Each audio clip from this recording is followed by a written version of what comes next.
the Titans are 6-point underdogs, as the Jaguars in a Week 18 game this year are the team that is win and in. Amazingly, what has happened in Jacksonville, and it started great. It went the other way, and it was that game in London that they lost to the Broncos that turned it around for Trevor Lawrence. And here they are, Trevor Lawrence versus Josh Dobbs, who's still been with the Titans maybe 2.5 weeks. Jaguars 6-point favorites, over under of 40. Chris, I assume you're going to pick the Jaguars. The question is, do you pick them to cover? Yeah, I mean, I am going to go with the Jaguars. I am. I mean, but I think this game could be oddly close. I don't think it's like crazy to sit here and think that just because it's Joshua Dobbs that this is going to be some blowout football game. All right. I mean, I'm gonna just tell you the score right now. I'm gonna pick the Jaguars 24-13, but I kind of envision it being like somewhat close for a little while. The Jaguars maybe getting a late touchdown to kind of put the game away. But the Jaguars, their defense, we know it's had issues the whole year. It's not one of the better units in football. The Titans really ran the ball at will on the Jaguars the first meeting, and then because of turnovers, they got behind and they had to kind of abandon the game plan and start throwing the ball a little bit, so that hurt them.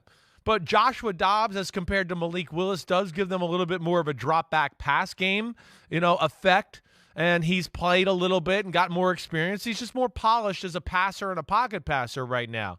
But I think ultimately, between Joshua Dobbs, lack of, options of me seeing them making plays in the passing game a whole lot, and then the Jaguars just being one of the hotter teams in football, and Tennessee's pass defense not that great as we know. And really, the Jaguars are starting to ride the hot right arm of Trevor Lawrence and just go, hey, screw it. We're coming at you with him, and he's going to throw lasers all over the field. I'm going with the Jaguars, 24-13. I've got 24-16, and I just think that the Jaguars, arrow pointing straight up. The Titans haven't won a game since the Thursday before Thanksgiving when they beat the Packers at Lambeau Field. That Todd Downing DUI incident, the offensive coordinator who the timeline made it clear was consuming alcohol on the plane, on the bus, on team property. It just hasn't been right since then. The firing of John Robinson, the GM, didn't make it any better. They were not embarrassed by the Cowboys last Thursday night. Not at but all. Still, something's missing with the Titans. They need the hard reset of an offseason, and I feel like a Jaguars team that beat them handily, I think 36-22 was the score a few weeks back in Tennessee. I see the Jaguars finishing the job, getting to the playoffs, winning the division, and we'll see what they can do, because if Trevor Lawrence keeps playing like he has, that 5 seed, whoever the 5 seed ends up being, they're going to have their hands full in Jacksonville in the wild card round. Yeah, well, the whole AFC, there's no free passes in the AFC. That's for sure. It's just they're all scary. It looks like. And Mike, you know how you always talk.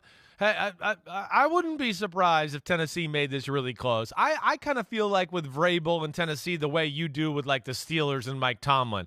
Just when you start to go, oh, shit, they can't do it, this is over, they come out with some game plan and show a toughness about them. They kind of have that element. That's where I wouldn't be surprised, even with your 24-16, I wouldn't be surprised if we're sitting there and 5 minutes left in the game and it's 17-16 Jaguars and they got to go down and put the game away. Tennessee's controlled the clock and played that type of game and maybe gotten one turnover, and all of a sudden we're going, holy cow, are they really going to beat Trevor Lawrence and the Jaguars with Josh Dobbs? I think they can make that scary interesting. I wouldn't want to bet on this game, is guess what I'm saying ultimately. And as to Vrabel, look, when we reviewed on Wednesday's PFT Live the potential hotspots in the AFC, we didn't mention Mike Vrabel.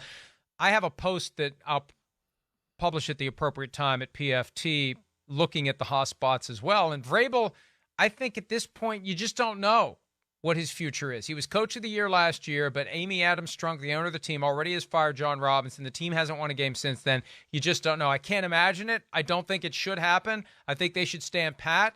He's managed to win a lot of football games with, record number of players coming in the door. So, but that may be a factor for Vrabel, and he may feel a greater sense of urgency. I hope so not. That would stay be away from that one. Batshit crazy if they ever abandoned the Mike Vrabel bandwagon there right now. I think that would be insane to choose my words carefully. One thing we know about the NFL It is. After the season ends, bat shit happens. It does. From time to time. Yeah. So it's starting as soon as Sunday, when coaches will get their walking papers, even if we don't expect it or believe it should happen. Thanks for watching, homies. Hit subscribe to see all my Unbuttoned videos. You get to see me, Ahmed Fareed, all the big player breakdowns, game breakdowns, player interviews, and my film analysis. So please subscribe. Chris Simms Unbuttoned. Peace out.